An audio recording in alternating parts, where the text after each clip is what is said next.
Hello everyone, आवाज़ आ रही है। Welcome to you all on exam times and nurturing minds. ये जो मेरी क्लासेस हैं ये दोनों ही एप्लीकेशन पे चल रही है, एग्ज़ाम टाइम्स वाले एप्लीकेशन पर भी, और एक जो मेरा यूपीएससी का जो एप्लीकेशन है नर्चरिंग यंग माइंड्स के नाम से, उस पर भी चल रही है। दोनों ही जगहों पे मैंने आज जो आप देखेंगे, आज जो टॉपिक मैं आपको कराने वाला हूँ एयर प्रेशर का, एक बैच मैंने लॉन्च किया था ज्योग्राफी स्पेशल। ये लाइव प्लस वीओडी बैच था, जिसको कि पिछले कुछ क्लासेस को मैंने रिकॉर्ड करके अपलोड किया है और वही आज भी आप देख रहे होंगे। आज की वीडियो मैं यूट्यूब पर प्रीमियर भी चलाऊँगा, क्योंकि यहाँ पर नेट नहीं है अभी, शर्मा जी के स्टूडियो पे आज बंद है, तो रिकॉर्ड करके मैं अपलोड करूँगा आपको और वो प्रीमियर भी चलेगा। आज मैं topic air pressure and air pressure belt का टॉपिक आपको कराने वाला हूँ। उससे रिलेटेड टर्म्स, एयर सर्कुलेशंस भी आपको कराने वाला हूँ। ट्राई सेलुलर जो परिसंचरण होते हैं, त्रिकोशिकीय परिसंचरण जो होते हैं, वो भी मैं आपको बताऊँगा। फेरल सेल, हेडली सेल और पोलर सेल। ठीक है, तो ये हमारा जो बैच है दोनों ही एप्लीकेशन पर आपको चल रहा है। आज ये क्लासेज एग्ज़ाम टाइम्स में भी चल रही है, और साथ में जो एक एप्लीकेशन है मेरा वो है नर्चरिंग यंग माइंड्स के नाम से। ये जो एप्लीकेशन है that is for UPSC, but इसमें भी एक कॉम्पिटिटिव काफ़ी सारे बच्चे जुड़े हुए हैं, एप्लीकेशन को डाउनलोड कर रखा है, उनके लिए भी एक बैच मैंने फॉर्म वहाँ पर कर दिया था। तो सिर्फ ज्योग्राफी क्लासेज इस पर आपको अवेलेबल है। अगर आप एग्ज़ाम टाइम्स की बात करेंगे तो एग्ज़ाम टाइम्स के एप्लीकेशन पर आपको ज्योग्राफी स्पेशल भी अवेलेबल है, और साथ साथ एस.एल. सिंह सर की पॉलिटी स्पेशल भी अवेलेबल है। दोनों ही क्लासेस आपको वहाँ पर अवेलेबल हैं। ठीक, रीजनिंग स्पेशल एक आपको जो दिख रहा होगा वो जो सर का था, तो पुराना बैच है, वो ओवर हो चुका है। उसमें बस वैलिडिटी बच्चों लोगों को पुरानी दी गई हुई है, वही उनकी है। तो कुछ नया विचार हम लोग कर रहे हैं। हाँ, आप सब लोगों के लिए आज ज़रूर मैं कहना चाहूँगा कि मैं एक fresh geography special world and Indian geography लाने वाला हूँ for UPSC pre cum mains के लिए। जो पुरानी मेरी बैच है उससे अलग एक नया बैच आएगा अपडेटेड मैटर के साथ में। देन इन्वायरमेंट एंड इकोलॉजी का भी एक मेरी बात हुई अनुराग सर के साथ में, दोनों लोग मिलकर लेकर आएंगे। उसके साथ साथ ज्योग्राफी ऑप्शनल, ध्यान दीजिएगा, अब की बार मैं काफ़ी बच्चों की डिमांड है तो ज्योग्राफी ऑप्शनल स्टार्ट कर रहा हूँ, और उसमें भी मेरे साथ अनुराग सर होंगे, और दोनों लोग मिलकर ज्योग्राफी ऑप्शनल के पार्ट को लेकर आ रहे हैं। जो पहले मैं आज से 3-4 साल पहले मैंने ड्रॉप किया था ऑप्शनल की क्लासेस को, वो मैं फिर से स्टार्ट कर रहा हूँ। तो जियोग्राफी ये ऑप्शनल बैच भी आपके सामने में आने वाला है, that is for UPSC and all state PCS exam. ठीक है, स्टेट पीसीएस एग्जाम अगर आप देखें तो 500 मार्क्स का आपका ऑप्शनल पेपर होता है, जिसमें पेपर 1 पेपर 2 करके मैं आपको डिटेल्स बताऊंगा, पूरे सिलेबस को डिस्कस करूंगा एक दिन आपके साथ में। ये मैं जो लॉन्च कर रहा हूँ ये हिंदी मीडियम में लॉन्च हो रहा है आपके लिए, क्योंकि यहाँ पर मैं बाइलिंगुअल क्लास नहीं दे पाऊँगा। ऑप्शनल की क्लासेस में बाइलिंगुअल नहीं हो पाएगा, काफ़ी सारा मैटर मुझे लिखवाना पड़ता है, प्रॉपर वे में मेरे नोट्स होंगे वो आप लिखेंगे। उससे पहले I will give some classes on YouTube for how to write answer. An answer हम लोग देखेंगे कि कैसे कोई भी आंसर को फ्रेम करते हैं, how to represent your way of art to produce your knowledge in front of examiner. तो वो सारा चीज़ हम लोग इसमें देखेंगे। मैं कुछ क्वेश्चंस आपको कराऊंगा वर्ल्ड के भी, इंडिया के भी, एनवायरनमेंट के भी, ऑप्शनल लेवल के, कि कैसे उनको 200 वर्ड्स में आप लिख पाएंगे, कैसे उनको आप 200 से 250 और 500 वर्ड्स में लिख पाएंगे। 500 वर्ड्स ज़्यादा लिखना होता नहीं यूपीएससी में, तो वो भी मैं बहुत जल्द आपको कराने वाला हूँ। ठीक है, तो ये सारी चीज़ें स्टार्ट में करने वाला हूँ। एनी हाउ अब रुकेगा नहीं कोई भी क्लास। और आपका जो ज्योग्राफी स्पेशल जो है जिसके लिए मैं आज आया हूँ, तो वो बैच आपका अब फिनिश हो रहा है। ठीक, उसमें एक क्लास में भी और ऐड करूँगा, ऑलरेडी 30-35 क्लासेज हो चुकी है। ध्यान दीजिएगा 70 घंटे का मैंने कोर्स बोला था, 70 घंटे फिनिश है टोटल। और अभी एक फैक्चुअल वाला जो नोट्स है वो करवाऊंगा, और देन इकोनॉमिक ज्योग्राफी में जो ऑलवेज मैं लेफ्ट कर देता हूँ, मैटर देता हूँ, उसमें कुछ चीज़ में इलोबरेट करूँगा फिगर के साथ में, ठीक है। इमेज चलाऊंगा और उसको आपको मैं इलोबरेट करता हूँ कैसे याद करते हैं आयरन इंडस्ट्री को, ठीक है, मिनरल्स को, तो वो मैं एक अलग से भी आपको एक मैटर उसमें करवाऊंगा, इसी बैच में आप देख पाएंगे, ठीक है। तो आइए आज की क्लास को हम लोग स्टार्ट करते हैं। और आज जो डेट है, आज का डेट अगर हम लोग देखें तो कल चक्का जाम हुआ था, आज 7th है, तो टुडे इज 7th Feb 2021। देखिए, एक दिन मैं आप सब लोगों को ज़रूर बताना चाहूँगा कि ये जो किसान आंदोलन जो हो रहे हैं, ऑलरेडी विकास देव कीर्ति सर जो RISTI-IAS के फाउंडर हैं, उन्होंने भी बहुत अच्छा ही बनाया। आप सब लोगों को मैं भी एक वीडियो सोच रहा हूँ कि एक बनाऊँ, लेकिन me also supporting a farmer protest, और करना भी चाहिए, हर लोग कर रहे हैं, हम इस बेल्ट से हैं। मेरा मानना है कि पूरा देश ही कर रहा है, वरना वो लोग वहाँ थोड़ी ना होते उतने दिन तक। सब लोगों का सपोर्ट है, सपोर्ट से ही लोग आगे बढ़ सकते हैं। विरोधाभास का होना, वैचारिक मतभेद का होना वो स्वाभाविक है, क्योंकि किसी के सोच में हो सकता है कि ये किसी किसान के लिए अच्छा है, किसी किसान के लिए बुरा है। आखिर ये प्रोटेस्ट उन्हीं भागों में क्यों हो रहा है कि जहाँ पर हरित क्रांति का स्वर्णिम एरा देखने को मिला आपको, जहाँ पर हरित क्रांति सक्सेस हुआ, भारत में ग्रीन रेवोल्यूशन सक्सेस हुआ, उन्हीं भागों में मैक्सिमम क्यों सिर्फ ये आंदोलन हो रहे हैं, बाकी भागों में क्यों नहीं हो रहे, बिहार के भागों में कोई क्यों नहीं कर रहा। अभी चक्का जाम भी कुछ नहीं हो पाया बिहार के में, ठीक। तो उन पर ही हम लोग चर्चा करेंगे। फिलहाल आते हैं अपने पार्ट पर, ठीक है। और ये वीडियो आपको आज मैं लाइव चलाऊंगा शाम में, ठीक है। ऐसे मैं सुबह रिकॉर्ड कर रहा हूँ, अभी अराउंड 10 AM हो चुके हैं। तो आइए, आज जो टॉपिक रहेगा आपके लिए वो है air pressure. First of all हम लोग देखेंगे वायु दाब, और इसी को हम लोग कहते हैं एटमॉस्फेरिक प्रेशर, वायुमंडलीय दाब, ठीक। तो दोनों एक ही चीज़ है, ध्यान रखिएगा, एयर प्रेशर और एटमॉस्फेरिक प्रेशर। वायु दाब क्या होता है, जैसे कि आप अगर देखें इस धरातल पर खड़े हैं, आपको फील नहीं हो रहा है, बट आपके ऊपर में एक एयर का प्रेशर है। कैसे? क्योंकि आप अगर देखिए तो मैंने आपको वायुमंडल बताया था, कई हजार, मतलब अगर 1000 किलोमीटर तक मैंने आपको वायुमंडल बताया, तो वायुमंडल में गैस है, उन गैसों का भी तो भार होगा। ऊपरी भाग में अगर देखें हल्की गैस है, निचली भाग में भारी गैस है, सब मैं करवा चुका हूँ, सारे वीडियो अपलोड हो चुके हैं, जो 2-3 बचे हुए थे, तो आपको पता नहीं होता। बट एक कॉलम के रूप में, कॉलम देखिए, एक स्तंभ के रूप में आप देख रहे हैं, यहाँ पर एक कॉलम हो गया, ठीक, स्तंभ का दिखा दिया मैंने। जैसे आप PVR वगैरह में जाते हैं ना, रॉ होता है इस तरह से और कॉलम ऐसे होता है, ठीक है। तो एक कॉलम के रूप में आपके ऊपर जो वायु का भार है वही होता है वायु दाब, और उस भार का जो दाब लग रहा है that is called the air pressure. So बहुत इजी वे में इसको आप एक डिफाइन करेंगे। सबसे पहले देखिए, मेरे पढ़ाने का आर्ट यही है कि आप बहुत ही इजी तरीके से समझ जाएं। अभी आपको विश्वास नहीं होगा, इस कोरोना काल में मैं उन बच्चों को भी गाइड कर रहा हूं जो अभी 8th में है, 9th में है, 12th पास किए हैं, कि कैसे वो आगे जाकर UPSC का एग्जाम देंगे। उनका अभी से ही फाउंडेशन शुरू हो चुका है। तो आप सब लोग तो बहुत समझदार हैं, आपके कोई भी छोटे भाई बहन बच्चे हो, उन सबको मैं गाइड करने के लिए रेडी हूँ। और अब ऑफलाइन भी शुरू हो चुका है, हमारी offline classes already frontline coaching में स्टार्ट हो चुकी है, और 9th Feb को अपना एक नया बैच भी आ रहा है ट्यूसडे को। अगर आप सब दिल्ली में हैं, आ सकते हैं, मोस्ट वेलकम। देखिए, लिखेंगे इसको, weight of column of air is called air pressure. Weight of column of air is called air pressure. वायु के स्तंभ के भार को वायु दाब कहा जाता है। वायु के स्तंभ के भार को वायु दाब कहा जाता है। आप जैसा कि देख पा रहे होंगे, मेरे दोनों लोगो आपको देखने को मिल रहे होंगे। इस तरफ में नर्चरिंग यंग माइंड्स का लोगो आपको दिख रहा होगा, और इधर की तरफ में एग्जाम टाइम्स का लोगो आपको दिख रहा है, ठीक।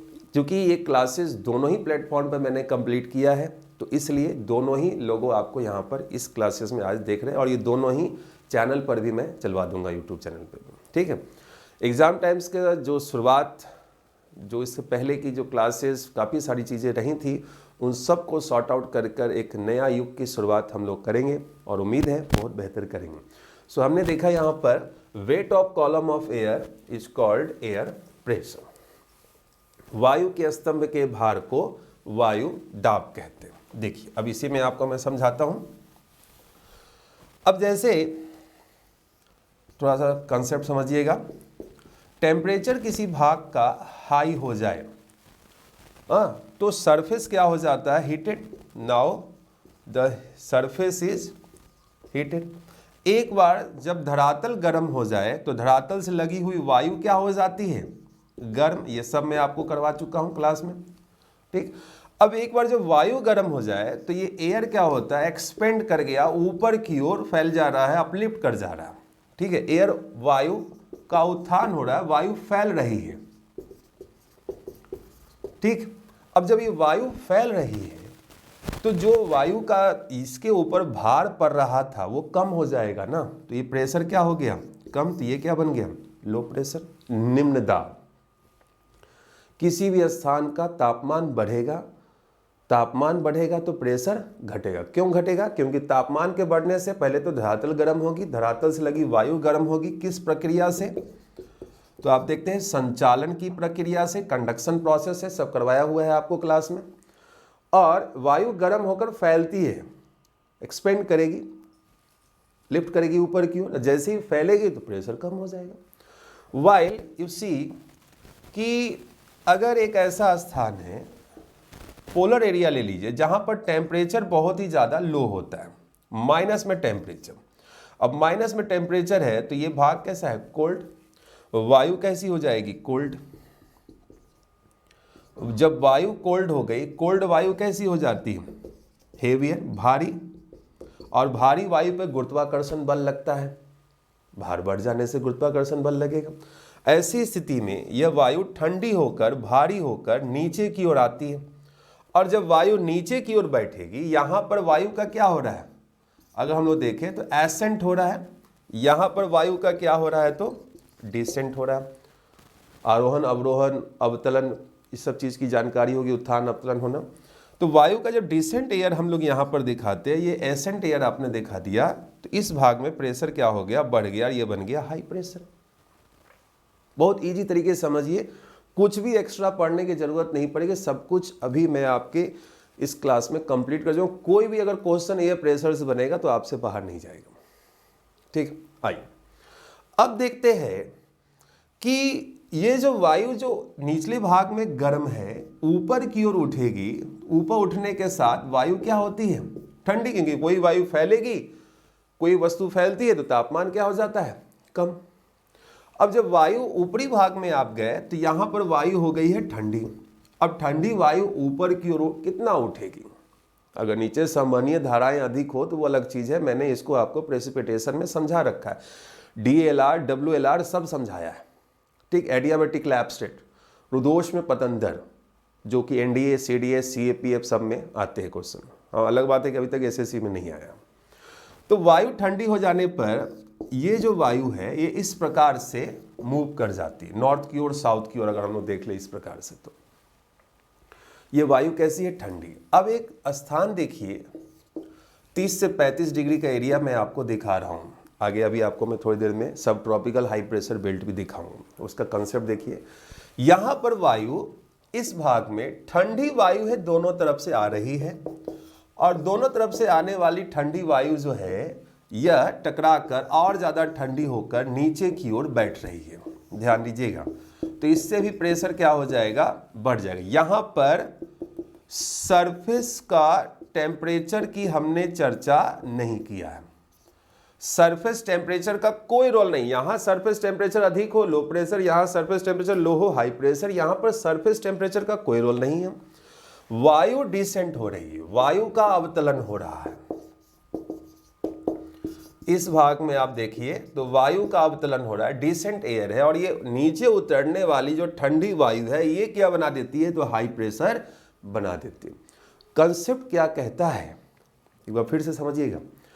कंसेप्ट क्या कहता है कि ये जो ठंडी वायु जब नीचे आएगी, आपको क्या लगता है कि ये इस भाग के तापमान को बढ़ा देगी, घटा देगी? What you think, it will decrease or increase the temperature at surface level? Now you think कि it will decrease, क्योंकि ये ठंडी वायु नीचे आ रही।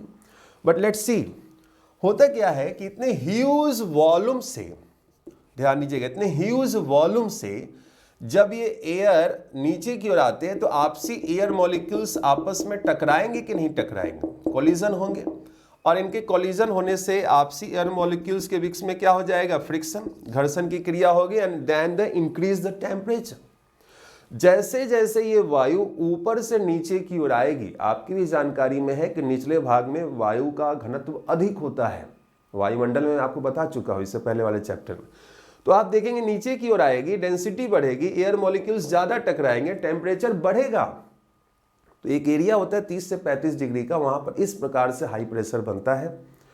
ऊपर से ठंडी वायु नीचे की ओर आती है और यह वायु गर्म होते हुए आती है, ऊपर ठंडी नीचे की ओर गर्म होते हुए आती है। यहां पर सरफेस का कोई रोल नहीं होता है। ये 3 प्रकार के कंडीशंस होते हैं।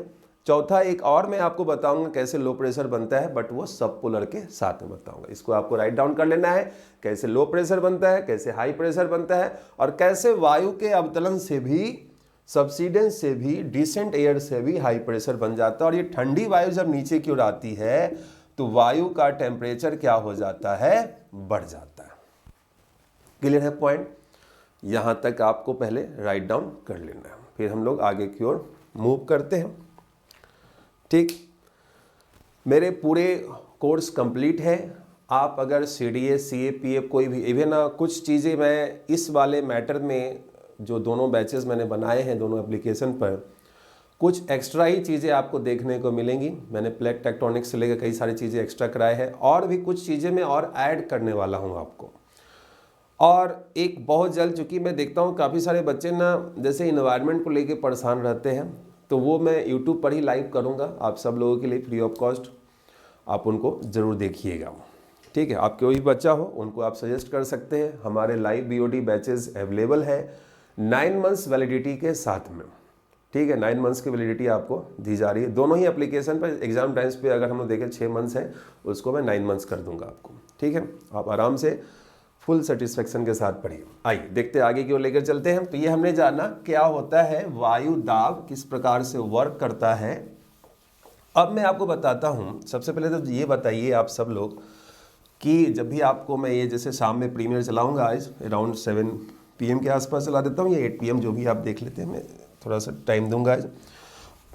वायु का जो दाब है ये सागर तल पर कितना होता है, ये भी तो क्वेश्चंस आते हैं। ऐसा आपको बैच दिया गया हुआ है कि अच्छे से अच्छे कंसेप्चुअल क्वेश्चंस भी और साथ साथ फैक्चुअल क्वेश्चंस भी। आप रेलवे NTPC भी देंगे, उन समय फैक्चुअल क्वेश्चंस भी आते हैं, उनमें भी आपके काम में आएगा। एक बार पढ़िए, अच्छा पढ़िए, कि बार बार पढ़ने की जरूरत ना हो। आइए देखिए, अब हम लोग दिखाएंगे average air pressure on sea level. Hindi रहेगा सागर तल पर औसत वायु दाब। सागर तल पर औसत वायु दाब कितना है? 1013.25 मिलीबार। ये हम लोग MB को अगर बोले तो ये होता है आपको मिलीबार। पास्कल का यूनिट है। आप लोग सब लोग पास्कल का नाम तो सुने ही होंगे, आप लोग से बेहतर कौन जानता होगा। सब लोग फिजिक्स वगैरह भी पढ़े, अच्छे टीचर से पढ़े। और देखिए इसी को हम लोग कहते हैं 1034 ग्राम पर क्यूबिक सेंटीमीटर, और यही कहलाता है 14.7 पाउंड। पाउंड को हम लोग शॉर्ट में LBS भी कहते हैं, पर स्क्वायर इंच, ठीक है। ये अगर हम देखें तो कई जगहों पे आपको सेंटीमीटर स्क्वायर भी चलता है, कोई बहुत बड़ी चीज़ नहीं है, सेंटीमीटर स्क्वायर भी हम लोग लेकर चलते हैं, ठीक है। अगर आपको सेंटीमीटर स्क्वायर आ जाए तो आप सेंटीमीटर स्क्वायर रखिएगा। आइए अब दिखाता हूं मैं आपको कि वायु दाब का मापन किस यंत्र से किया जाता है, इंस्ट्रूमेंट से किया जाता है। तो यहां पर आप सब लोगों ने नाम सुना होगा कि वायु दाब का मापन बैरोमीटर से किया जाता है, बट थोड़ा सा सही कीजिएगा, आपको पॉइंट लिखने हैं। वायु दाब का मापन मेजरमेंट ऑफ एयर प्रेशर की हम लोग बात करें, ये होता है आपको एंड्रॉयड बैरोमीटर और निर्द्रव बैरोमीटर। पूरा नाम लिख के रखिएगा तो ज़्यादा अच्छा रहेगा। ठीक, वायु दाब का मापन एंड्रॉयड बैरोमीटर या निर्द्रव बैरोमीटर के द्वारा किया जाता है। Air pressure is major on Android barometer. अब हम लोग एंड्रॉयड बैरोमीटर की अगर हम बात करें, एंड्रॉयड मत कर दीजिएगा, इट इज एंड्रॉयड बैरोमीटर। अब आप कहेंगे एंड्रॉयड क्यों है निर्द्रव? क्योंकि एक ऐसा, जैसे हम लोग मरकरी का यूज करते हैं, जो कि सरफेस के साथ में कोई भी रिएक्शंस वगैरह ना तो एनर्जी का कोई भी ट्रांसफर उस पर ना हो। क्लियर है, ध्यान रखिएगा। आइए, तो ये हमने देखा सागर तल पर। आप सब लोगों की जानकारी मैंने पहले भी बता रखा है कि सागर तल कैसे निकालते हैं। High tide plus low tide का मीन कर दीजिए बाई 2, वही होता है सागर तल। आप देखते हैं ना, लिखा मिलेगा समुद्र तल से ऊंचाई, सागर तल से ऊंचाई। वायुमंडल पढ़ाया तो सागर तल वहाँ पर हमने लिया था 0 किलोमीटर सी लेवल से स्टार्ट किया था। गहराई भी दिखाया ओशनोग्राफी में, समुद्र तल से गहराई। तो समुद्र तल ये नहीं कि आप जुहू बीच पर खड़े हैं और यहाँ तक जल आया तो ये समुद्र तल है, ऐसा नहीं होता है। ठीक है, हाई टाइड लो टाइड का मीन होता है। आइए, अब आपको आगे लेकर चल रहा हूँ। अभी ये एंड्रॉयड बैरोमीटर आपको दिखाया। क्वेश्चंस ये भी बनते हैं कि किसी, अगर जैसे बैरोमीटर है, बैरोमीटर का इंडेक्स है और बैरोमीटर के इंडेक्स में काफी तेजी से वृद्धि और कमी हो रही है, तो क्या होगा? देखिए, ये हमने बना दिया इंडेक्स ऑफ बैरोमीटर, हिंदी इसका हो गया बैरोमीटर का पाठ्यांक। क्लियर है? अब इसमें बहुत तेजी से वृद्धि हो रही है, तो ये हमने एक दिखा दिया कि पाठ्यांक में तेजी से वृद्धि हो, इंग्लिश इसका हो जाएगा रैपिडली इंक्रीजिंग। इंग्लिश इसका हो गया कि बहुत तेजी से वृद्धि हो, रैपिडली इंक्रीजिंग, या फिर बहुत तेजी से कमी हो रही है, रैपिडली डिक्रीजिंग, तेजी से कमी हो रही हो। क्वेश्चंस को आपको सीधे डायरेक्ट लेकर चल रहा हूं।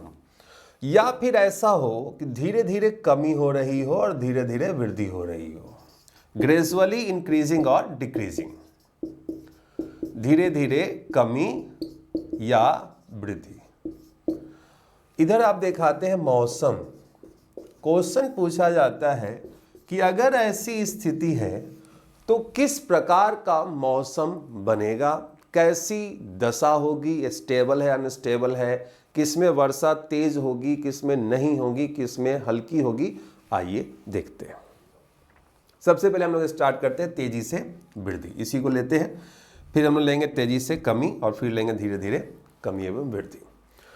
अगर ये दशा है, ये सरफेस है और आपको तेजी से वृद्धि हो रही है, वृद्धि होने का मतलब रैपिडली इंक्रीजिंग होने का मतलब कि प्रेशर बढ़ रहा है, दैट मीन्स कि हाई प्रेशर की दशा बनेगी, उच्च दाब की दशा बनेगी ना। अब आप जानकारी जरा सा निकालिए कि उच्च दाब की दशा बनती है जनरली, तो मैंने बताया था कि ऊपर अगर ठंडी वायु है तो नीचे आती है तो वो क्या हो जाती है, गर्म हो जाती है।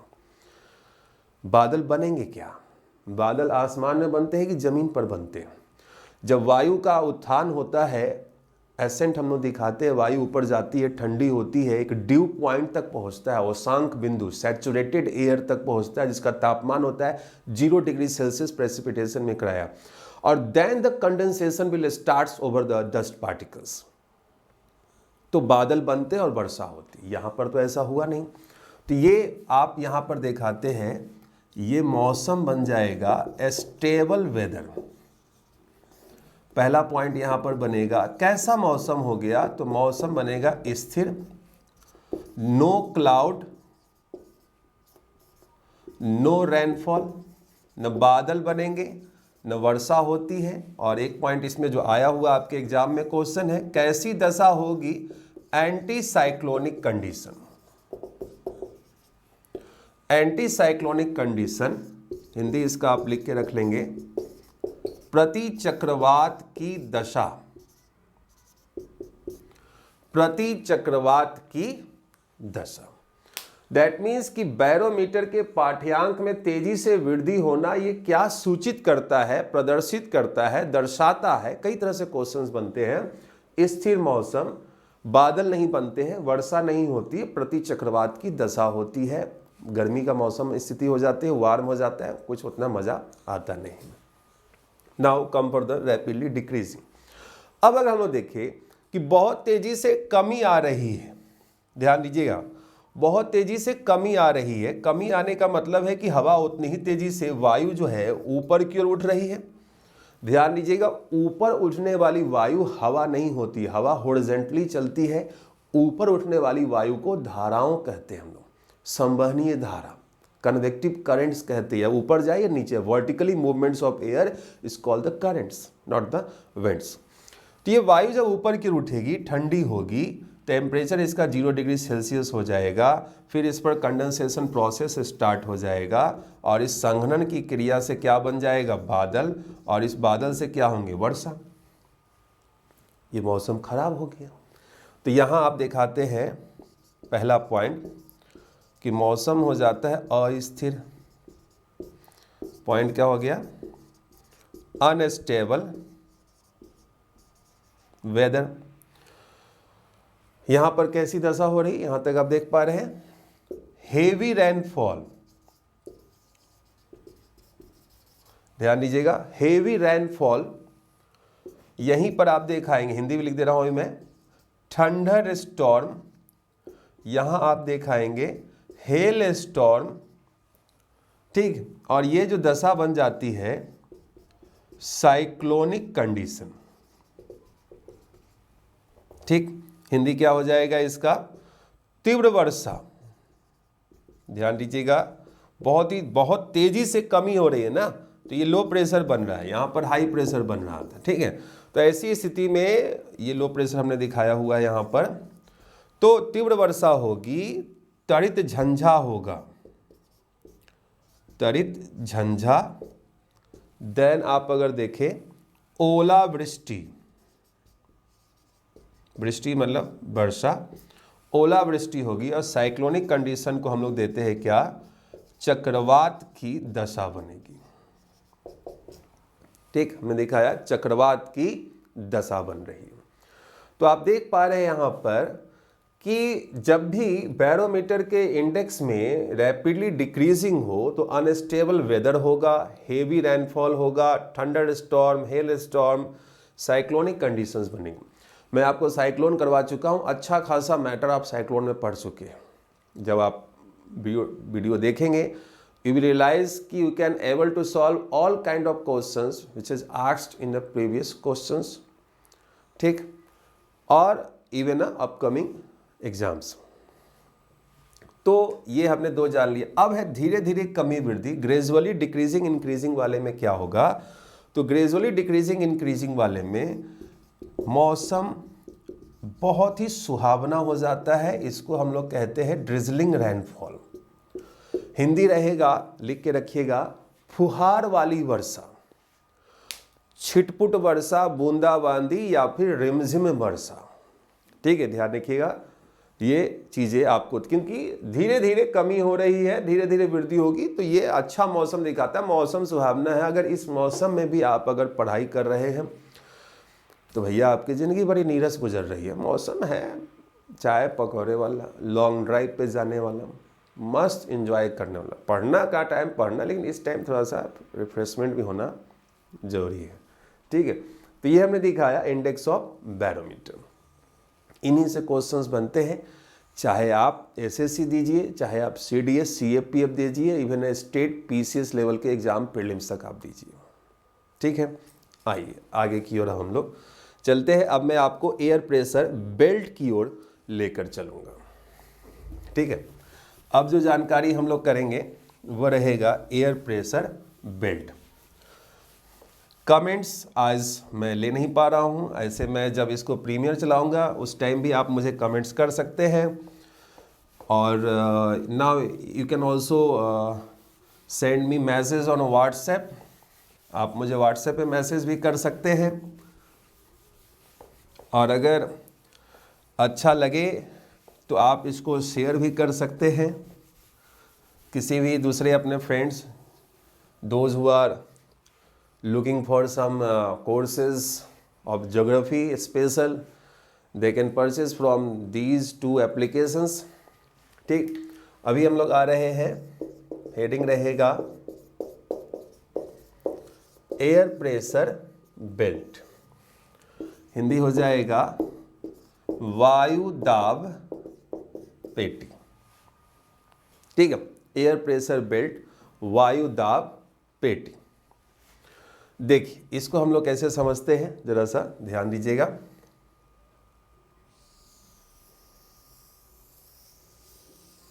ये हमने पहले एक ग्लोब बना लेते हैं। ठीक, मैं आपको वेंट्स का टॉपिक करवा चुका हूं, उसमें ये फिगर मैंने इमेज में भी दिखाया था, अगर अभी अवेलेबल होगा मैं एक बार चेक कर लेता हूं।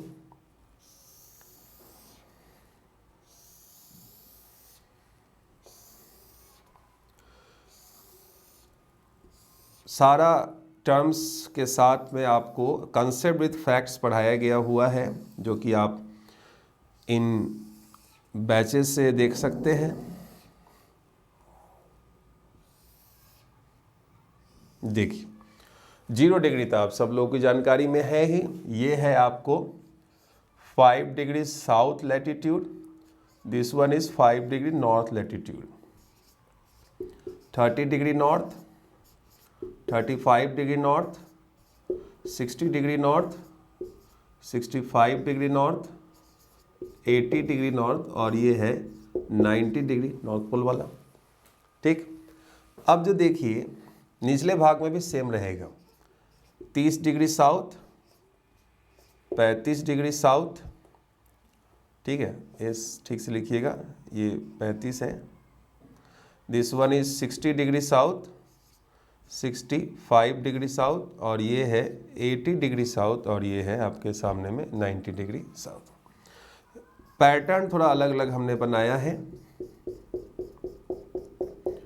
पूरे विश्व में होता क्या है कि कुछ ऐसे लैटिट्यूडनल एरियाज होते हैं जिनमें सालों भर हम लोग अगर देखें तो एक दशा होती है या तो हाई प्रेशर की या फिर लो प्रेशर की, but it is also shifting by the shifting of sun's location. ठीक है, वो भी मैं आपको आज बता दूंगा।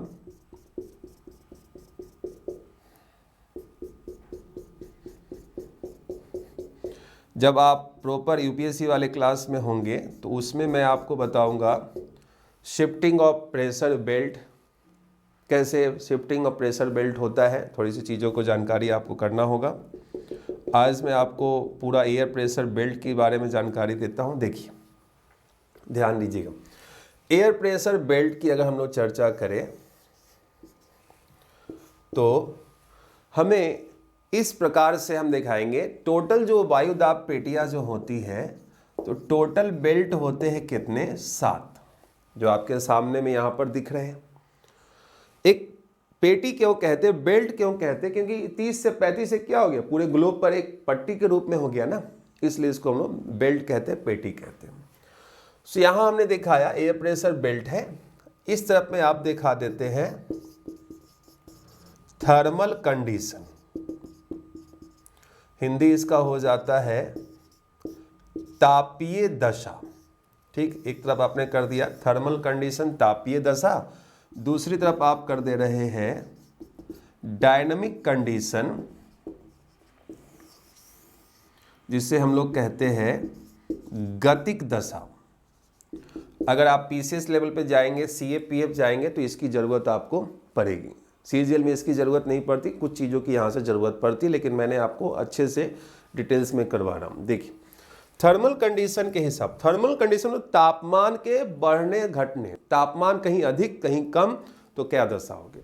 तो तापमान आप जानकारी रखते हैं कि इक्वेटोरियल भागों में अधिक होता है तो हमने दिखा दिया equatorial low pressure belt, Hindi है इसका विषुवतीय निम्न दाब पेटी। कितने डिग्री का? 5 degree north to 5 degree south. ये सब आते हैं क्वेश्चन। ये पहला। दूसरा दिखाएंगे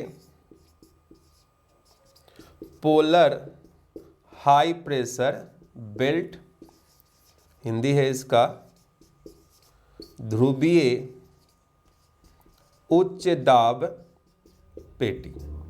और ये है आपके सामने में 80 डिग्री नॉर्थ और साउथ टू 90 डिग्री नॉर्थ और साउथ। ठीक, 80 डिग्री नॉर्थ और साउथ से 90 डिग्री नॉर्थ और साउथ। अब जो हम लोग देखते हैं, थोड़ा सा पहले इंक फिलअप कर लिया जाए कि डायनेमिक कंडीशन से क्या होगा। डायनेमिक कंडीशंस होता क्या है? नाम ही एक गतिक, मतलब कि पृथ्वी की गतिशील अवस्था के द्वारा। ठीक, कैसे? अभी मैं कंसेप्ट समझा दूंगा जो आपके CAPF में काम आएगा, PCS में भी काम आएगा। ठीक है, लेकिन जानकारी तो रखना चाहिए आपको। देखिए, गतिक दशा ये टेम्परेचर से रिलेटेड होता है, ये रोटेशन ऑफ अर्थ से रिलेटेड होता है। साथ में मैं बताऊंगा और भी रेडियस के भी बारे में, पहले इसको लिख के रख लेना है। अब आइए तीसरे नंबर पर, यह है आपके सामने में सब polar high pressure belt. Sorry, ये हमने सब ट्रॉपिकल पे आना है सबसे पहले। सब ट्रॉपिकल हाई प्रेशर बेल्ट, जिसको हम लोग कहते हैं उपोष्ण उच्च दाब पेटी।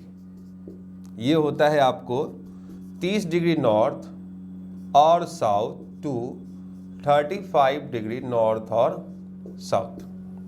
ठीक, नेक्स्ट देखिए, नॉर्थ और साउथ का मतलब होता है कि दोनों ही हेमिस्फीयर में आपके सामने 30 degree 35 degree north, 30 degree 35 degree south, मतलब ये दो पेटी हो गई। ठीक है, देन देखिए सब पोलर लो प्रेशर बेल्ट, ये है आपके सामने में उपध्रुवीय निम्न दाब पेटी। ये कितने डिग्री है? 60 डिग्री नॉर्थ और साउथ टू 65 डिग्री नॉर्थ और साउथ। क्लियर हो गया यहां तक पॉइंट सभी लोगों को? तो थर्मल कंडीशन के हिसाब से 3 पेटियां हैं और डायनामिक कंडीशन के हिसाब से 4 पेटी आपके सामने में। अब आप देखिए जरा, मैं इधर आपको दिखा रहा हूं, इस भाग में टेम्परेचर क्या होता है? हाई। इस भाग में टेम्परेचर क्या होता है? लो। और इस भाग में टेम्परेचर क्या होता है? लो। तो ये तीनों थर्मल कंडीशन से बने हुए, ये एक ही है और ये 2 है। पोलर 2 होते, नॉर्थ पोल साउथ पोल वाले, तो 3 थर्मल कंडीशन से और बाकी ये 2 और ये 2, 4 गतिक दशा से। होता क्या है, पृथ्वी अपने एक्सिस पर रोटेशन करती है, घूर्णन करती है। ठीक है, क्लियर है? जब भी ये ऑब्जेक्ट जब एक तो मूव कर रहा है, दूसरी चीज आप देखिए कि इक्वेटर से जब आप पोल्स की ओर जाते हैं तो रेडियस क्या होता है? कम। ये आप यूनिवर्स में पढ़ चुके हैं, मैंने बताया था पृथ्वी का आकार जियोइड है, सभी ग्रहों का आकार ऑब्लेट स्फेरॉइड है। तो क्यों? Just because of its rotation and the applications of Coriolis force or a deflection force, and just because of the force of buoyancy, some objects or elements of polar region they tend to shift to the equatorial region.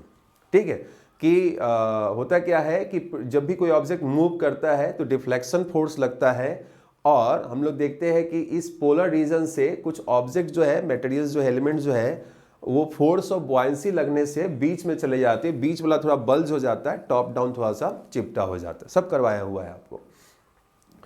तो देखिए यहां से आप इधर की ओर जाएंगे, north से south या इक्वेटर से नॉर्थ की ओर, तो रेडियस कम होता है। कम होगा तो हवा बैठेगी वहां पर। ठीक है, यहां पर क्या हो रहा है, तो रेडियस यहां पर कम होता है इन दोनों स्थानों पर। इक्वेटर की तुलना में हम लोग बात कर रहे हैं, इक्वेटर लाइन की तुलना में रेडियस हो जाता है कम। जब आप पोलर रीजन से, पोलर रीजन पर सबसे छोटा रेडियस होता है दोनों ही पोल्स पर, और पोलर रीजन से जब यहाँ पर जाते हैं तो रेडियस क्या हो जाता है, बढ़ जाता है। तो जब रेडियस बढ़ेगा तो वायु भी क्या होगी, फैलेंगी। तो कहीं पर रेडियस त्रिज्या के कम होने से वायु सिमटती है, सिकुड़ती है, तो कहीं पर रेडियस के बढ़ने से वायु क्या होती है, फैलती है। ये गतिक दशा को साथ में मिलाकर हम लोग देखते हैं, त्रिज्या का कम होना, त्रिज्या का अधिक होना। क्लियर है पॉइंट? तो ये चीज़ें हम लोग प्रॉपर आईएएस में ही लेकर चलते हैं, वहाँ पे मैं सेंटेंस में प्रॉपर लिखाता हूँ। यहाँ पर बहुत ज़्यादा उसकी डिस्कस करने की हमें ज़रूरत नहीं। हाँ, बस ध्यान रखिएगा जो डायनेमिक कंडीशंस होते हैं, it is related with what, तो rotation and radius, radius of earth. ठीक है, ध्यान रखिए, रोटेशन ऑफ अर्थ और रेडियस ऑफ अर्थ, चाहे तो आप लिख कर रख सकते हैं। तो ये हमने 7 बेल्ट्स बताए हैं। अब इन्हीं बेल्ट्स की मैं आपको जानकारी दूंगा, कैसे ये बेल्ट्स किस प्रकार की दशा होती है, उन सारे चीज़ों बताऊंगा। लास्ट में ट्राई सेलुलर सर्कुलेशन भी आपको यहाँ पर दिखाया जाएगा। आइए, सो एयर प्रेशर बेल्ट में सबसे पहले हम लोग आ रहे हैं इक्वेटोरियल लो प्रेशर बेल्ट, जो कि आपका है 5 से 5 डिग्री नॉर्थ और साउथ। ये आप लिख के रख लीजिएगा अच्छे से। सबसे पहले हम लोग हेडिंग करेंगे इक्वेटोरियल लो प्रेशर बेल्ट, विषुवतीय या भूमध्य रेखीय निम्न दाब पेटी। ठीक है, हेडिंग कीजिए, विषुवतीय या भूमध्य रेखीय निम्न दाब पेटी। देखिए हेडिंग आपके सामने में आ गया है।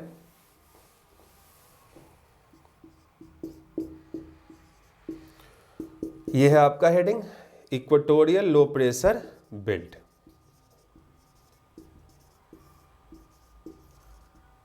ठीक, ये हमने बना दिया 5 डिग्री नॉर्थ, ये हो गया 5 डिग्री साउथ। सबसे पहले तो यही जानना है विषुवतीय निम्न दाब पेटी कितने डिग्री के अक्षांशों में है।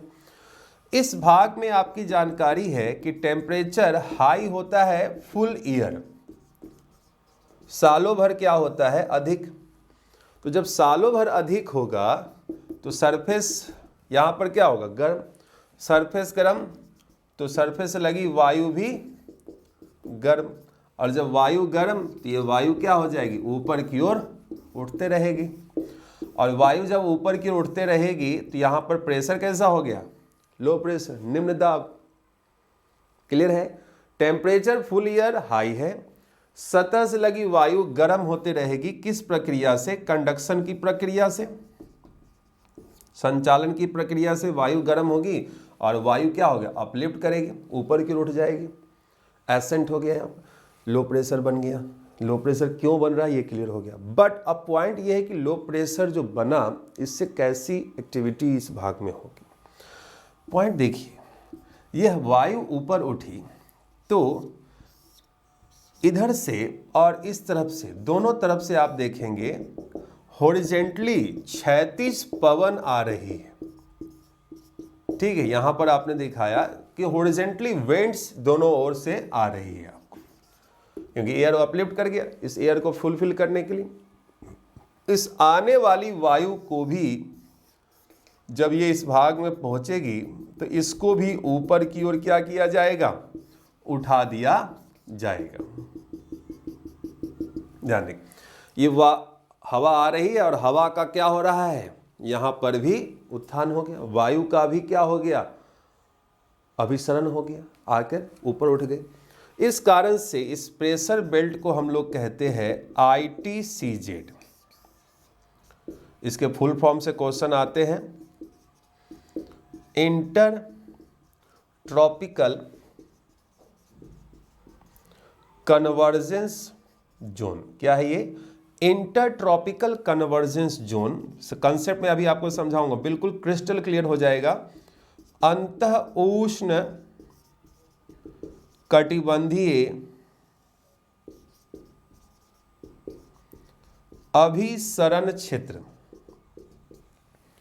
अंतः उष्ण कटिबंधीय अभिसरण क्षेत्र। अब ऐसा मैंने क्यों कहा, देखिए ये ग्लोब है, ये इक्वेटर है 0 डिग्री, ये होते हैं आपको 23.5 से 23.5 डिग्री, 23.5 डिग्री नॉर्थ और ये है 23.5 डिग्री साउथ।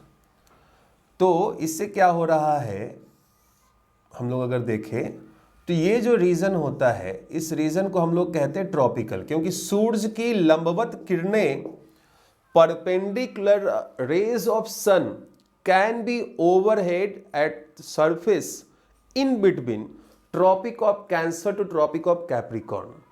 सूर्य की लंबवत किरणें केवल कर्क रेखा और मकर रेखा के मध्य में ही हो सकती है, इससे ऊपर नीचे नहीं होंगी। और चूंकि इस भाग में टेम्परेचर अधिक होता है तो इसको हम लोग ट्रॉपिकल कहते हैं, उष्ण कटिबंध कहते हैं। कराया है यूनिवर्स वाले ने। अब ये जो 5 से 5 डिग्री का जो रीजन है, ये तो इसी के मध्य में है ना, तो इसलिए इसको कहते हैं अंतः उष्ण कटिबंधीय, इंटर ट्रॉपिकल। जैसे आप इंटर कंटिनेंटल क्लाइमेट भी आपको बताया था। देन यहां पर वायु का क्या हो रहा है, कन्वर्जेंस। यहां पर वायु का क्या हो रहा है, अभिसरण हो रहा है, और इस कारण से 5 से 5 डिग्री नॉर्थ और साउथ लैटिट्यूड को, विषुवतीय निम्न दाब पेटी को हम लोग कहते हैं ITCZ, inter tropical convergence zone. ये शिफ्ट करता है मानसून के टाइम में, ये आपके घर के ऊपर में आ जाता है, क्योंकि भारत में ITCZ 30 डिग्री नॉर्थ लैटिट्यूड तक शिफ्ट करता है। भारत पूरे विश्व में एकमात्र ऐसा देश है जिसमें ऐसी परिघटना देखने को मिलती है। आपका देश बहुत महान है, सबसे पहले तो ये ध्यान रखिएगा। राष्ट्रीय एकता और अखंडता की भावना आपके दिलोजान में होनी चाहिए, ठीक। देश फर्स्ट होना चाहिए, नेशन फर्स्ट होना चाहिए, then you look for some other things. आज इसी चीज की कमी हो जा रही है। मैं अगर फेसबुक पर भी पोस्ट करता हूं नेशन फर्स्ट, बच्चे ऐसी अभिभूत हो चुके हैं किसान आंदोलन को लेकर, उन्हें दिख ही नहीं रहा है कि ये, उन्हें लग रहा है कि मैं फार्मर्स के विरोध में हूं। अरे भैया, मैं तो खुद ही समर्थन कर रहा हूं, लेकिन कुछ जगहों पर पूरा बिल वापस नहीं करना है। अगर वापस करना भी है तो पंजाब, हरियाणा, पश्चिमी यूपी और जो राजस्थान में जिन जगहों पे प्रॉब्लम है उनको इस तरह की छूट दी जाए कि वो अगर नहीं चाहते तो उनको नहीं दिया जाए। बाकी देश के उत्थान के लिए अगर जरूरत है, भारत में 85% किसान जो है जिनके पास 2 हेक्टेयर से कम की जमीन है, बिहार जाके देखिए, पॉपुलेशन अधिक है, उनको मौका तो मिले, ठीक। खैर उस पर चर्चा किसी दिन करेंगे हम लोग। अब देखिए, तो ये हमने आपको कंसेप्ट समझाया। अब पॉइंट ये है, ITCZ क्लियर हो गया। डोल्ड्रम एक नाम आपने सुना होगा। डोल्ड्रम क्या होता है मैं आपको बताता हूं, थोड़ा सा इंक फिलअप किया जाए। लिखना इतना ज़्यादा होता है कि 1-2 मार्कर और रखना होगा। तो आप सब लोग उम्मीद है काफ़ी बेहतर पढ़ाई कर रहे होंगे। काफ़ी लंबे समय से मैं लाइव नहीं आया हूं, चूँकि कुछ परेशानियां रही हैं, और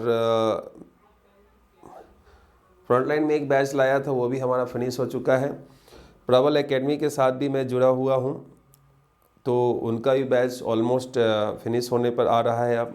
तो मेरे जहाँ भी बैचेस है मैं बिल्कुल टाइमली उसको फिनिश करता हूँ, मेरी आदत रही है। आइए देखते हैं। अब हमने दिखाया एक पॉइंट यहाँ पर आपको, डोल्ड्रम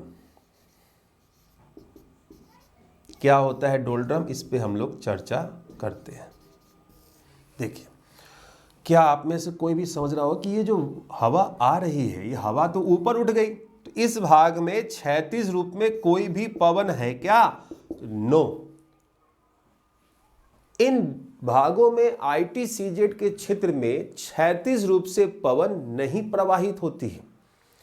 जैसे मैंने बोला कि आपके घर के ऊपर ITCZ आ जाता है मानसून आने के समय में, ठीक, उससे पहले ही समर जब आता है तो आपके घर में चर्चा होती है। आज ऐसी स्थिति है, मम्मी बोलती है, आप सबके घर में बोलती होंगी माता जी लोग, कि ऐसा एकदम गर्मी है, आज तो पत्ते भी नहीं हिल रहे हैं। देखिए, उन्हें ITCZ की जानकारी नहीं, लेकिन उन्हें व्यावहारिक ज्ञान है। हमारे घर में, हमारे समाज में महिलाओं ने ही ये समाज बनाया है, ये हमेशा ध्यान रखिए। 50% पॉपुलेशन उन्हीं की होती है, उन्हें आगे बढ़ने का मौका नहीं मिला, इसलिए वो आगे बढ़ नहीं पाए, वरना किसी भी चीज़ में महिलाएं पुरुषों से कम नहीं हैं। फर्स्ट ऑफ ऑल व्यवहारिक ज्ञान की बात कीजिए, एक पुरुष अगर संस्कृत है अच्छी बात है, लेकिन अगर एक महिला अगर शिक्षित है तो पूरे समाज को, आपको पता है, पूरे परिवार को शिक्षित करती है। क्योंकि हम आप मैक्सिमम टाइम माता जी लोग से ही जुड़े होते हैं बचपन में, बाल्यकाल में। ठीक, अब देखिए, तो यहाँ पर जब कोई क्षैतिज पवन का अभाव पाया जाता है तो ये जो प्रेशर बेल्ट जो बन जाता है, ये बन जाता है, इट इज अ काम जोन, यह एक शांत पेटी बन जाता है। यहां मैं लिख देता हूं, इसको मिटा रहा हूं मैं, यह एक शांत पेटी है। ध्यान दीजिएगा, इंग्लिश में लिखवा रहा हूं, यह एक शांत पेटी है जिसे डोल्ड्रम कहा जाता है, जिसे डोल्ड्रम कहा जाता है। इट इज अ काम zone called doldrum due to lack of horizontal winds. It is a calm zone called doldrum due to lack of horizontal winds.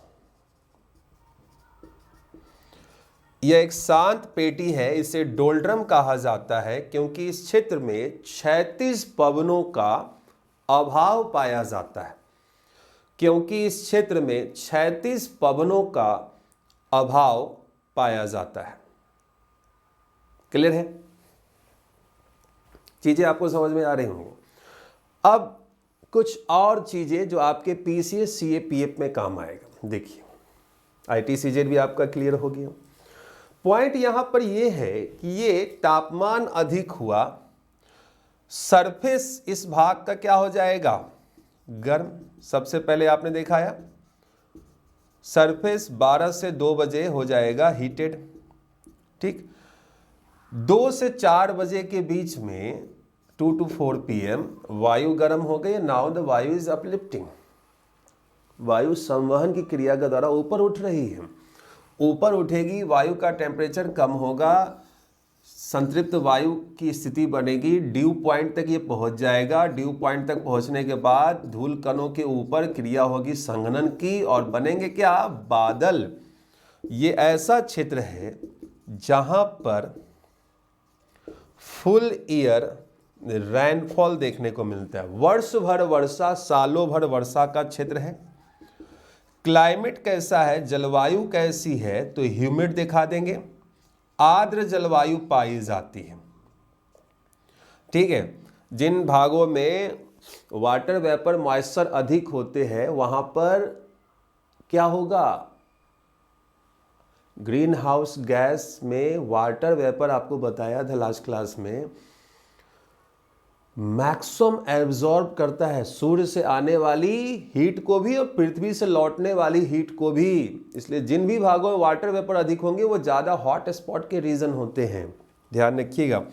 इन भागों में कैसी वनस्पतियां पाई जाएंगी, एवरग्रीन फॉरेस्ट। क्लियर है, एवरग्रीन फॉरेस्ट आपने यहां पर दिखा दिया।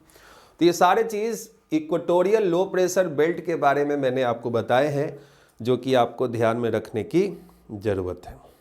क्लियर है, ध्यान रखिएगा इसका। अब हम लोग आपको लेकर चल रहे हैं पोलर हाई प्रेशर बेल्ट। दोनों थर्मल कंडीशंस वाले आपके क्लियर रहेंगे पॉइंट। आइए अब आपको लेकर चल रहा हूं मैं ध्रुवीय उच्च दाब पेटी। ठीक से सारी चीज़ों को लिख के रखिएगा, इन्हीं से क्वेश्चंस आपको बनते हैं, चाहे कंसेप्ट से हो, फैक्ट से हो, कुछ भी बने, यहीं से क्वेश्चंस आपको बनेंगे। आप अपने मित्रों को भी इस बैच के बारे में इन्फॉर्म कर सकते हैं। देखिए, अब आपको मैं दिखा रहा हूं पोलर हाई प्रेशर बेल्ट, ध्रुवीय उच्च दाब पेटी। सेकेंड नंबर पे मैंने बताया था। यहां पर क्या होता है, बहुत ही इजी। देखिए 80 डिग्री नॉर्थ और साउथ हमने यहां पर दिखा दिया, नॉर्थ और साउथ दोनों हेमिस्फीयर। इन भागों में मैंने आपको बताया है कि टेम्परेचर होता है कम, टेम्परेचर सालों भर क्या होता है, लो, माइनस में। तो टेम्परेचर माइनस में होगा तो सरफेस क्या है, कोल्ड है। सरफेस कोल्ड होगी तो सतह से लगी हुई वायु भी क्या हो जाएगी, कोल्ड। कोल्ड एयर हमेशा नीचे क्यों रहेगी, गुरुत्वाकर्षण बल के द्वारा कैसा बन जाएगा, हाई प्रेशर। यहां पर वर्षा होगी क्या, नो रेनफॉल, वर्षा नहीं होती है। पोलर रीजन में कहीं बारिश हुई है, बारिश होने के लिए धूलकण का होना आवश्यक है, that is a hygroscopic nuclei which over the condensation process भी occurs। ये तो यहाँ है ही नहीं, कहाँ से बारिश होगी। तो ये वर्षा नहीं होती है, यहाँ पर शुष्क जलवायु पाई जाती है, ड्राई क्लाइमेट लिख के रखिएगा, नो रेनफॉल, ड्राई क्लाइमेट, ये इसके बारे में पॉइंट रहेंगे। Now we are coming for the 30-35 degree north और साउथ को हम लोग देखते हैं, that is the sub tropical high pressure belt. ये बना लीजिएगा 23 को। उम्मीद है कि सभी लोग अच्छे से तैयारी कीजिए। मैं कहता हूं अगर आपकी एज है तो आप CA-PF को भी ज़रूर दीजिएगा, क्लास 1 ऑफिसर का जॉब है। PCS के एग्ज़ाम को भी देना शुरू कीजिए। ऑलरेडी अगर आप ऑप्शनल भी रखेंगे तो उसकी भी क्लासेस में ला ही रहा हूं। 50% से एवव एनी हाउ आपके मार्क्स आएंगे तो आएंगे। मुझे खुद आए थे, मुझे अपना पता है, और मुझे इतनी उम्मीद है मेरे स्टूडेंट्स ने भी लाए थे पहले भी, और अब जो लाएंगे, अभी भी जो पढ़ेंगे वो भी लेकर आएंगे। बस वे ऑफ राइटिंग थोड़ा सा आपको इम्प्रूव करना होगा, वही चीज़ सबसे पहले मैं आपको कराऊंगा, ठीक। सो देखिए, आते हैं नेक्स्ट हम लोग सब ट्रॉपिकल हाई प्रेशर बेल्ट दिखाता हूँ। देखिए, इसको थोड़ा अलग तरीके से समझा रहा हूँ आपको। यहाँ पर हमने 30 डिग्री 35 डिग्री ही सिर्फ नॉर्थ लिया है कुछ कारणों से, अब ये बताऊंगा। ऐसे तो है नॉर्थ साउथ दोनों। इन भागों में भी एयर क्या होता है, तो हाई प्रेशर की दशा बनती है, ठीक। क्योंकि आपको बताया था कि दोनों तरफ से वायु जो आती है, ठंडी वायु, देखिए आप इस तरह से इधर की ओर आ रही है ठंडी वायु, और यहाँ पर नीचे आती है। बट ये जो 30 से 35 डिग्री नॉर्थ का रीजन है, इसमें वायु कुछ सेल में आती है नीचे की ओर, ध्यान दीजिएगा, पूरी कंटिन्यूटी में नहीं है, कुछ सेल में आपको देखने को मिल रहा है। यहाँ है, यहाँ नहीं, यहाँ नहीं, यहाँ नहीं। पुराने जमाने में व्यापार जो होता था समुद्री मार्ग से होता था, ओशनिक रूट से होते थे, और व्यापार जो होता था उनमें ट्रेड किसका होता था, मैक्सिमम घोड़ों का व्यापार भी अधिक होता था, हॉर्स का ट्रेड अच्छा खासा होता था, क्योंकि युद्ध में, ट्रांसपोर्ट में, हर जगह इसकी भूमिका है। अब ये हमने दिखाया कि यहाँ पर कई सारे घोड़े लदे पड़े हुए हैं, और ये आगे जा रहा है। जैसे ही ये इस हाई प्रेशर के नीचे आएगा, दाब के बढ़ने से ऑलरेडी वेट अधिक है, वो डूब जाएगा जहाज। So they throw out some horses into an ocean. ये लोग क्या करते थे, समुद्र में कुछ घोड़ों को उठाकर फेंक देते थे। अब जैसे ही यहाँ पर गए, फिर से इसको चढ़ा लिया, क्योंकि यहाँ पर हाई प्रेशर है नहीं, ठीक। फिर यहाँ गया, फिर से जो कुछ घोड़े हैं उनको फिर से फेंक दिया, फिर आगे गया, यहाँ पर फिर से चढ़ा लिया, क्योंकि नहीं है, फिर से फेंक दिया और फिर से चढ़ा लिया। तो इस पूरे भाग में क्या हो रहा है, कई बार घोड़ों को, हॉर्स को उतारना और चढ़ाना होता था। अब ये मत चर्चा कीजिए क्या हर बार एक ही घोड़ा को फेंका जाता था, और क्या घोड़ों को हाथ में उठा के, बकरी है जो हाथ में उठा के फेंक दो, खरगोश है, लेकिन चीज़ें होती थी ऐसी, ठीक है। पॉइंट देखते हैं हम लोग यहाँ पर कि कई बार घोड़ों को उतार कर चढ़ाना होता था, इसलिए इस प्रेशर बेल्ट को हम लोग कहते हैं हॉर्स लैटिट्यूड। उपोष्ण उच्च दाब पेटी को अश्व अक्षांश कहा जाता है, ठीक। अब अश्व अक्षांश कितने डिग्री का हो गया, 30 degree north to 35 degree south, ये ध्यान में रखिए, ओनली इन नॉर्थ हेमिस्फीयर, ठीक है। साउथ की हम लोग बात नहीं कर रहे हैं यहाँ पर, क्योंकि व्यापार मैक्सिमम अगर पॉपुलेशन में देखें, लैंड हेमिस्फीयर कौन सा, ओशनोग्राफी में बताया था आपको, land hemisphere is the north hemisphere, water hemisphere is the south hemisphere. Maximum व्यापार तो पहले, अब जितने यूरोप है, नॉर्थ अमेरिका है, एशिया है, सब तो नॉर्थ में ही है ना, अफ्रीका का भी मैक्सिमम भाग नॉर्थ में, ऊपर की ओर वाला भाग। तो ये भी ध्यान में रखना है, यहाँ पर भी वर्षा नहीं होती है क्योंकि हाई प्रेशर का जोन है, और साथ में जलवायु कैसी हो जाएगी तो शुष्क। नो रेनफॉल, ड्राई क्लाइमेट, ये भी आपको लिख के रख लेना है। नो रेनफॉल, ड्राई क्लाइमेट लिखे जाते हैं इसे। इसको सारे पॉइंट को आप साथ साथ लिखते भी चल सकते हैं। मेरे पढ़ाने का तरीका ये ऐसा है कि आपको इजी वे में चीज़ें समझ में भी आती है, फैक्ट्स हो चाहे कंसेप्ट हो, राइट डाउन करते चलिए। आप एक बार वीडियो देखकर अपने नोट्स को बनाइए, सेकेंड टाइम में पढ़ करके एक बार वीडियो देख लीजिए, काम खत्म हो जाएगा। ठीक है, अब जो आपको मैं लेकर चल रहा हूं वो है सब पोलर लो प्रेशर बेल्ट। देखिए अब मैं आपको दिखाता हूं सब पोलर लो प्रेशर बेल्ट कैसे। हेडिंग आप कर दीजिए, सब पोलर लो प्रेशर बेल्ट, उपध्रुवीय निम्न दाब पेटी, उपध्रुवीय निम्न दाब पेटी। अब देखिए होता क्या है, जरा ध्यान दीजिए, ये भाग में हवा नीचे की ओर आती है और यही ठंडी वायु इधर की ओर आ रही है।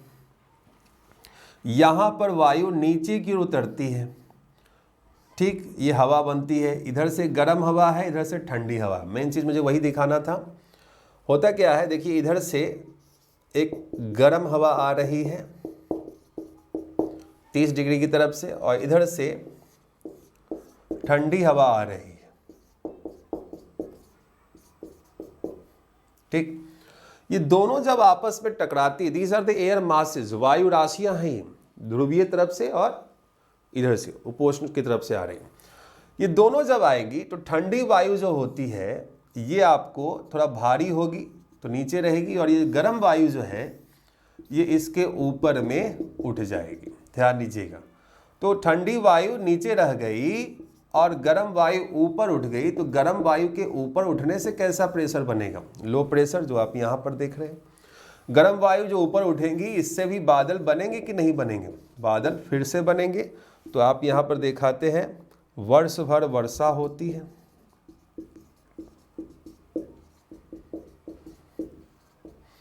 और यहाँ भी आर्द्र जलवायु पाई जाएगी, बट ये आर्द्रता विषुवत रेखीय के बराबर नहीं होगी। ठीक है, ये जरूर ध्यान में रखिए। वहाँ की तुलना में वर्षा कम होगी, यहाँ पर 100 से 150 सेंटीमीटर बारिश होगी, लेकिन चूंकि तापमान कम है तो आर्द्रता अधिक हो जाती है। विषुवत रेखीय भागों में तो 200 से 250 सेंटीमीटर बारिश होती है, मिनिमम एक एवरेज में बता रहा हूँ आपको। तो ये स्थिति होती है आपको सब पोलर लो प्रेशर बेल्ट में। मैंने प्रेसिपिटेशन में इन्हीं दोनों के बीच में आपको बताया था कि क्या बन जाता है, तो वाताग्र बन जाता है, और यही क्या हो जाता है तो शीतोष्ण चक्रवात हो जाता है। ये सब आपको क्लास में कराया हुआ है, आप क्लास के वीडियोस को देखिएगा, सब चीज़ें क्लियर हो जाएंगी। मेरे क्लास नोट्स जो आप बनाएंगे और फैक्चुअल नोट्स जो अलग से मैंने दिए हैं उनको मिलाकर आपको पढ़ना है। कोई भी ऐसा एग्जाम नहीं होगा जिसमें से एक भी क्वेश्चन आपको बाहर चला जाए।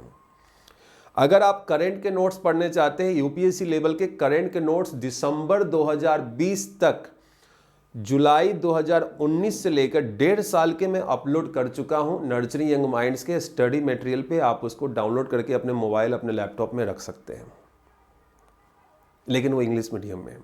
क्या करिए, नेट पर तो ऐसे ही मिलते हैं ना। ठीक, तो ये भी आपको ध्यान में रखना है। Now I am giving an idea कि how some cellular circulations will happen. देखिए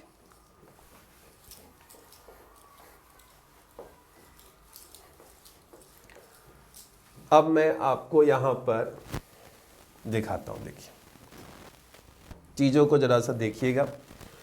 ये टेम्परेचर हाई है, टेम्परेचर हाई होगा, लो प्रेशर की दशा बनेगी। लो प्रेशर में वायु ऊपर उठती है, ठंडी होगी, ठंडी होकर वायु इधर की ओर गई और इधर की ओर गई। क्लियर है पॉइंट? ठंडी होकर यहाँ पर रेडियस हो गया है कम, इस भाग में रेडियस क्या है कम, दोनों ही स्थानों पर ये वायु नीचे की ओर आएगी और फिर इसके ऐसी दशा होती है। देखिए ये जो लो प्रेशर का जोन है, इक्वेटोरियल लो प्रेशर जो है, यहाँ पर दोनों तरफ से 36 पवन आएगी और आने वाली पवन भी क्या हो रहा है, ऊपर की ओर उठ जा रही है। मैं आपको कंसेप्ट दे चुका हूँ। ये जो सेल बनता है इसको हम लोग कहते हैं हेडली सेल। यही सेल है हेडली सेल, जो कि बन रहा है विषुवत रेखीय और उपोष्ण ये आप देख रहे हैं लो हाई प्रेशर जोन के बीच में। अब पॉइंट यहाँ पर देखिए, ये जो उपध्रुवीय निम्न दाब पट्टी जो आपको दिख रही है, यहाँ से ठंडी वायु आ रही है, ये गर्म वायु है, ये ऊपर की ओर उठती है और फिर यहाँ पर ऐसी दशा होती है। ठीक, अब पॉइंट देखिए, सेम कंडीशंस यहाँ पर भी होंगी, इस लेयर में भी। इसको मैं हटा रहा हूँ।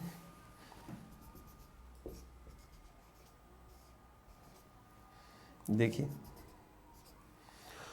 यहां पर रेडियस कम होने से वायु का अवतलन हुआ था, डिसेंट हुआ था, बट पोलर की तुलना में इस भाग में रेडियस बढ़ने से वायु का उत्थान होता है, वायु ऊपर की ओर उठती है। पृथ्वी तो अपने एक्सिस पर रोटेशन कर ही रही है, ये तो मैं आपको बता ही चुका हूं। तो ऐसी दशा से आप देखिए, यहां पर वायु ऊपर उठी, यहां पर वायु नीचे आई, हाई प्रेशर बनेगा, यहां पर वायु फिर ऊपर उठी, लो प्रेशर बनेगा, और यहां पर हाई प्रेशर बनेगा। इस भाग में हाई प्रेशर, यहाँ पर लो प्रेशर, यहाँ पर फिर से हाई प्रेशर। लो प्रेशर वायु ऊपर उठेगी, दो डिवीजन होंगे नॉर्थ और साउथ, क्योंकि ये ठंडी हो चुकी है। ठंडी वायु जब दोनों मिलेंगी नीचे की ओर आएंगी और ठंडी होकर हाई प्रेशर बनेगा। इस सेल को हम लोग कहते हैं फेरल सेल। ये जो चक्र कहलाता है ये फेरल चक्र कहलाता है, और ये जो है इसको हम लोग कहते हैं पोलर सेल, ध्रुवीय चक्र। ये जो वाला भाग कहलाता है ये होता है ध्रुवीय चक्र। चक्र की स्थिति है, यहाँ पे वायु नीचे आई, दो डिवीजन, एक गर्म वायु इधर की ओर जा रही है, देखिए एक गर्म वायु इधर की ओर जा रही है। गर्म वायु को हमने ऐसे दिखाया, देखिए। अब आप अगर विंड्स भी देखिए, मैंने विंड्स का चैप्टर आपको कराया है, trade winds, westerlies and the polar winds. So these are trade winds in between the subtropical high pressure belt to equatorial low pressure belt। ये रहा आपके सामने में ट्रेड विंड्स, देखिए दोनों ही हेमिस्फीयर में। ट्रेड विंड्स के डायरेक्शन अगर ऐसे है, it just because of Coriolis force, करा चुका हूँ आपको। देन आप देखिए इधर की ओर ये वेस्टर्लीज विंड्स जा रही है, just opposite to trade winds, and with same direction of trade winds there is a polar winds. ये आप पोलर विंड्स दिखा रहे हैं। तो इन प्रेशर बेल्ट से ही क्या होता है, आपको विंड्स जनरेट हो रहे हैं जो कि सालों भर प्रवाहित होते हैं हाई टू लो की ओर। ठीक है, तो ये जो दोनों है, ये ट्रेड विंड्स है, ये वेस्टर्लीज है, और ये वाला आपके सामने में है पोलर विंड्स। तो पोलर विंड्स ठंडी होती है, ये वाला आपके सामने में वेस्टर्लीज है, पछुआ, and this one is trade winds, व्यापारिक पवन। तो ये व्यापारिक पवन, पछुआ पवन, ध्रुवीय पवन भी दिखाया, हेडली सेल, फेरल सेल और पोलर सेल। ध्यान रखिएगा, कभी जो क्वेश्चन है फेरल चक्र किन दो प्रेशर बेल्ट के मध्य में है, तो आपके सामने है सब ट्रॉपिकल हाई प्रेशर एंड सब पोलर लो प्रेशर बेल्ट। सारा चीज आपको यहाँ पर मैंने बताया है। इस भाग में रेडियस मैक्सिमम है, यहाँ पर इसकी तुलना में रेडियस कम, पृथ्वी घूम रही है, वायु नीचे की ओर आएगी, अवतलन होगा। पोलर एरिया में तापमान बहुत ज़्यादा कम है, ठंडी होकर वायु गुरुत्वाकर्षण के प्रभाव से नीचे की ओर आती है, दोनों ही तरफ ऐसे स्थिति बनेगी। ठीक, और ये वायु जब ठंडी वायु जब इधर की ओर जाएगी, इधर से गर्म वायु आ रही, तो गर्म वायु क्या हो जाएगी, ऊपर उठ जाएगी। क्यों? क्योंकि पोलर की तुलना में यहाँ पर रेडियस क्या हो रहा है, बढ़ रहा है। तो बढ़ रहा है तो ठंडी वायु यहाँ पर क्या हो रही है, स्प्रेड कर रही है, और ये गर्म वायु ऊपर इसके उठ जाएगी या फिर ठंडी वायु इसके ऊपर उठा देगी। तो ये पूरा कंसेप्ट होता है एयर प्रेशर बेल्ट। और ये जो मैंने अभी बताया ये है ट्राई सेलुलर सर्कुलेशन, ये है त्रिकोशिकीय परिसंचरण। मानसून में मैंने हेडली सेल का भी चक्र किया था कि तिब्बत के पठार से जब वायु ऊपर उठती है, मेडागास्कर के भाग में वो नीचे उतरकर आने वाली साउथ वेस्ट जो विंड्स होती है उसको और पुश करती है भारत की तरफ में, वो हेडली सेल का प्रभाव होता है। ठीक है, तो काफ़ी अच्छा खासा मैटर मैंने आपको दिया है। इस बैच में मैं आपको कुछ और भी एक्स्ट्रा पढ़ाने वाला हूँ, ये ध्यान रखिएगा। बाकी सभी जगहों की तुलना में इस जगह आपको 10 घंटे की, कम से कम 10 से 15 घंटे की मैक्सिमम आपको एक्स्ट्रा क्लासेज मैं आपको और दे रहा हूँ। कई जो चीज़ें हैं मैं आपको उसको फिगराइज बेसिस पर भी बैच में कराने वाला हूँ। बहुत ही जल्द मैं लेकर आ रहा हूँ यूपीएससी के लिए ऑस्ट्रेलिया का मैपिंग, जो आप सब लोग भी देखिएगा, नर्चरिंग यंग माइंड्स वाले पे चलेगा। ठीक है, दोनों ही चैनल मैं यूज़ कर रहा हूँ, नर्चरिंग यंग माइंड्स का भी और एग्ज़ाम टाइम्स का भी। ठीक है, एक कॉम्पिटिटिव एग्ज़ाम को लेकर चलेगा, दूसरा यूपीएससी को लेकर चलेगा। ठीक है, तो ये ध्यान में रखिएगा। और वो ऑस्ट्रेलिया का मैपिंग मैं कोशिश करता हूँ नेक्स्ट अपकमिंग जो वीक है इसी में कंप्लीट कर दूँ। ठीक है, तो वो चीज़ें आपके साथ में होंगी। बाकी आप सब लोग खुश रहिए, मुस्कुराते रहिए, बहुत इजी लीजिए, और साथ में बस एक घटना चक्र के सॉल्व पेपर लेकर रखिए, और कुछ लेने की ज़रूरत नहीं है। घटना चक्र का सॉल्व पेपर लीजिए, मेरे क्लास नोट्स आपके साथ में होंगे, फैक्चुअल नोट्स आपके साथ में होंगे, मैपिंग नोट्स आपके साथ में होंगे, और जो भी बैच जो भी एग्ज़ाम आप देना चाहते हैं उनके क्वेश्चंस को आप मैच रखिए अपने साथ में, आराम से दीजिए। इजी वे में आपका सिलेक्शन होगा, कोई भी क्वेश्चन आपसे बाहर नहीं जाएगा।